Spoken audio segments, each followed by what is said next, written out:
मोलगी घाटात भीषण अपघात, विद्यार्थ्यांची बस खोल दरीत कोसळली, 2 जणांचा मृत्यू. नंदुरबार जिल्ह्यातील अक्कलकुवा तालुक्यातील आमलीबारी घाटात आज दुपारी एक भीषण अपघात घडला.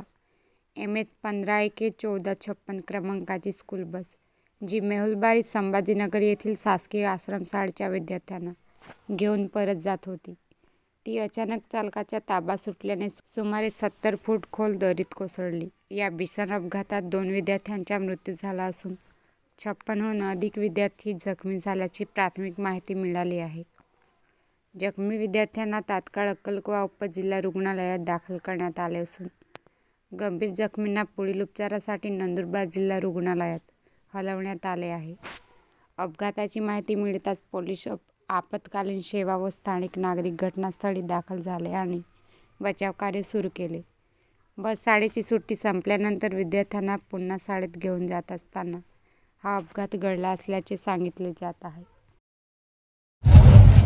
जी मोलगी सातपुडा परिसरातून जे विद्यार्थ्यांना चाळीसगाव मेहुणबारी येथील आश्रमशाळेत घेऊन जाणारी बस आमलीबारीच्या घाटात दरडीत कोसळली, ही अत्यंत दुर्दैवी घटना घडली आणि या घटनेमध्ये 2 विद्यार्थ्यांचं देहांत झालेलं आहे.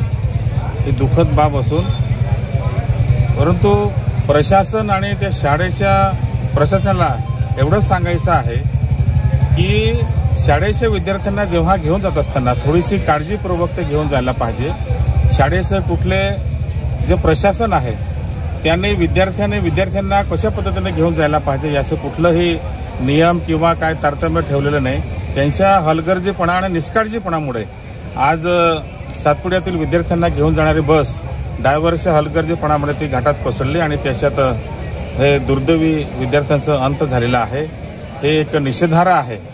परंतु प्रशासनाने याकडे जाणीवपूर्वक लक्ष द्यायला पाहिजे की आदिवासी विद्यार्थ्यांना ज्याप्रमाणे ढोर बकरींना जसं गाडीमध्ये वाहनामध्ये कोंबतात तसं कोंबून ते घेऊन जातात. त्यांना कुठलीही सुरक्षा नाही, कुठलं नियोजन नाही. अशा पद्धतीने घेऊन जात असताना ड्रायव्हरचा त्या बसवरचा ताबा सुटला आणि ते सरळ ती घाटात कोसळली आणि त्यापैकी 2 विद्यार्थ्यांचा जागीच अंत झाला आणि बाकीच्या विद्यार्थ्यांची तब्येत सुद्धा ती गंभीर परिस्थिती आहे आणि त्यांना पुढील इलाजासाठी नंदुरबार येथील सिव्हिल हॉस्पिटलमध्ये रेफर करण्यात येत आहे.